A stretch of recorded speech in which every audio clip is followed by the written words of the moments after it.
Our next guest is Mykel. Mykel, good to see you here. Please tell about your startup. Our startup is called the GoldCube. It's the world's first gold buying machine. Basically, we're looking to disrupt the pawn store and jewelry store business where customers want to come in with their unwanted jewelry, rings, necklaces, brooches, watches, find out how much it's worth and be able to get the cash right on the spot and go ahead and shop at another store, you know. How it works? Can you please describe on a use case? Well, basically, the first thing you would have to do, you would use your government-issued ID, and that activates the machine once you're over 18 years of age. And then you open the machine, you put in your jewelry, it takes the weight. We have a patented algorithm that calculates the volume versus the measured volume versus the calculated volume. It contains an X-ray machine as well that allows us to precisely determine what the carat of the gold is. And then it uses the world market price. Every 10 seconds it takes a spot check of the world market price and uses that in the calculation.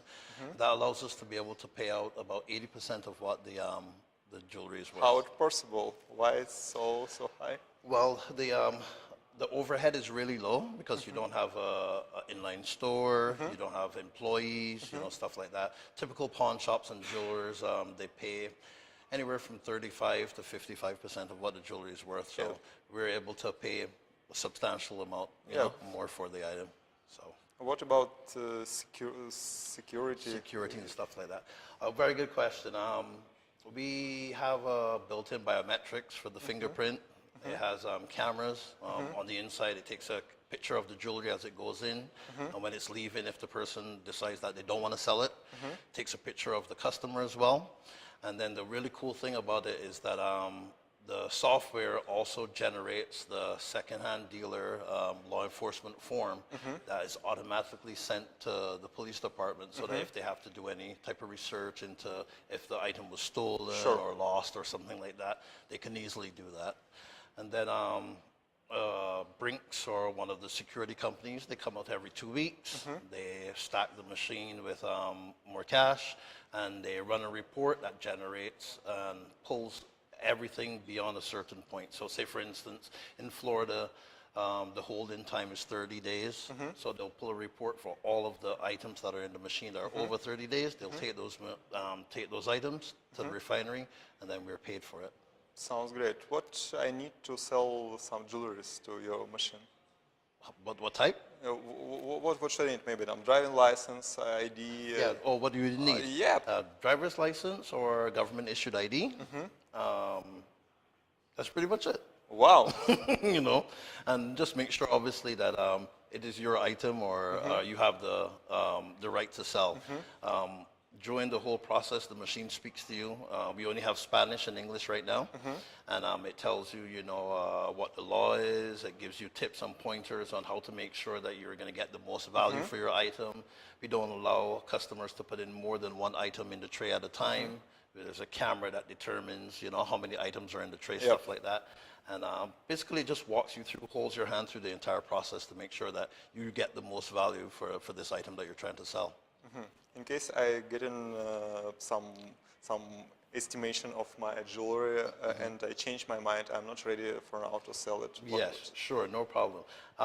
Yeah, the really cool thing about it is that you could put in your jewelry, you can almost use it like a personal appraisal tool. So you can put your jewelry in, you'll find out what the offer is. It's a little bit low for your likings, or you think that you could get a better offer somewhere else.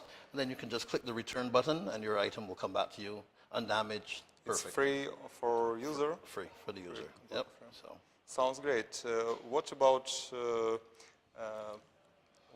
what are you looking for in this conference? Well, we just came back from another one in Disrupt in New York City. That was really good. And one of your staff reached out to us on the last day of the show and told us about it. Unfortunately, we weren't able to bring the actual machine here to Silicon Valley. It takes a few days. The machine is about 500 or 600 pounds. You know? So we weren't able to bring it out here. But the conference has been really good. We've made some pretty good contacts. More investors are at this show. Are you looking for an investor, by the way? Yes, we are. Right now, we only have the prototype that we plan to place in a South Florida location within the next 2 months. But we would really like to get some funding in order to produce another 10 or 20 machines, at least 10 machines by the end of this year, so that we can get the analytics, you know, to see how exactly how much profit is making, exactly. So it's a big question from investors, by the way. I know, very, very big. You know, they're very curious in post revenue. You know, so that's what we were looking to get out of this show. We made a few contacts. And we hope that it materializes, you know. Being on the East Coast is a little bit tricky to get an investor from Silicon Valley, you know, but... Welcome here. yeah, so, I mean, that would be the eventual goal for us to move over here at some point, probably after we get a couple machines out. It really works to be here. Yeah. Okay. Thank you for being here. I wish you good luck. I wish you raise enough money to grow a big business. Yes, thank you very much. Thank you.